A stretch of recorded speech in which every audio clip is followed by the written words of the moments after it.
Hello there! Greetings to all the people at the festival in Sao Paulo. I'm Jerry Casale from Devo, and I'm very sorry I can't be there in person. But I'm here.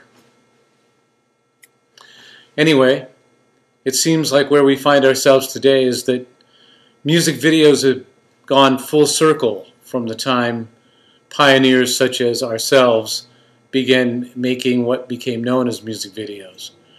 In the beginning, there was no such word for it. And in the beginning, it was not monetized, didn't create any revenue streams. And people were basically, as we were, doing it for the love of the creativity of it. Thinking up things they could think of creatively and doing them without much oversight whatsoever, because frankly nobody cared. And then it all changed, and it became a commodified and labeled profession. Music videos and directing music videos became a commercialized form, creating like baby pictures for the record company for the groups that they signed. And we saw what happened. It went from really spectacular and innovative, exciting, personalized statements such as our own, where we were just making music and video statements, to commercials, and frankly pretty much low budget ones. And then there was a sameness to it, and then they all looked alike, and then finally the outlets like MTV quit showing music videos because they could make more revenue from programming that they could get much more commercial dollars out of. Finally, with the advent of the internet and then YouTube, we come back around to a point where music videos are kind of where they used to be. Where they used to be 37 years ago when we started, which was a do-it-yourself creative expression.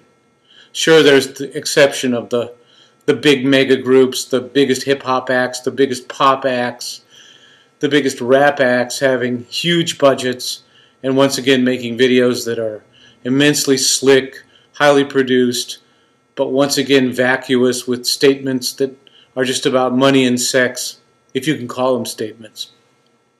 But other than that, we have a lot of exciting self-expression today available in music videos. And that's what I like about what's happening now. It blows open the whole idea of what a music video can even be, what it should be. When we finally put out a new album 2.5 years ago called Something for Everybody, after not putting out any original music to speak of in 20 years, we sat around and questioned even what a music video should be. Frankly, I wasn't too interested in doing a music video as such, and what we wanted to do was create an app that was music driven by one of our songs that the user could interact with, that they could blow up Devo heads and put hats on our heads and blow them off and score points, and it would be an app, a game, and a music video all in one. But of course, believe it or not, in the tradition of Devo being the Rodney Dangerfields of rock and roll, getting no respect, we couldn't even get that kind of a budget from the label to do what it would cost to create that app, which was about maybe $100 grand. So, what did we do? We did a song called What We Do, using technology that friends of ours came to us with, that was a 9-camera system on a hub stitched together in a computer so that you got a continuous strip of 360 degrees of information, and you, the user, could navigate the space in real time, so there were no edits, so that every time you watched it you were in fact getting a new experience, because I staged all the action in the round to exploit the 360 degree moves. And every time you would go to the 9 o'clock position, you were missing what was going on at 12 o'clock, 3 o'clock, 6 o'clock, and so on. And we thought that was pretty exciting. But the only place the user could have that experience was on a little watched URL called Mashable.com.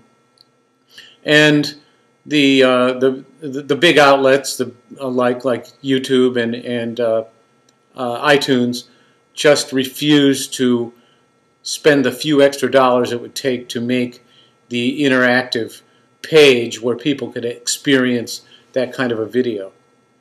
So tonight is basically for Devo the Retro Pioneer Night, where you're going to see a selection of all the videos we made starting in 1976 and going forward to 2010. The only video in here that I did not direct was the video that the famous artist Bruce Conner, the famous West Coast artist Bruce Conner, directed for us in the summer of 1977 in Los Angeles. And it's near and dear to my heart because it's based on the old technique of collage footage, which was very affordable then. And it's to our self-produced version of Mongoloid before we had a record deal. So I hope you enjoy all these videos where we did what we did because nobody watched us and nobody cared and nobody told us what to do, and we could make our audio video statements to our heart's content. Please enjoy the show, and again, I wish I could be there with you. Check it out.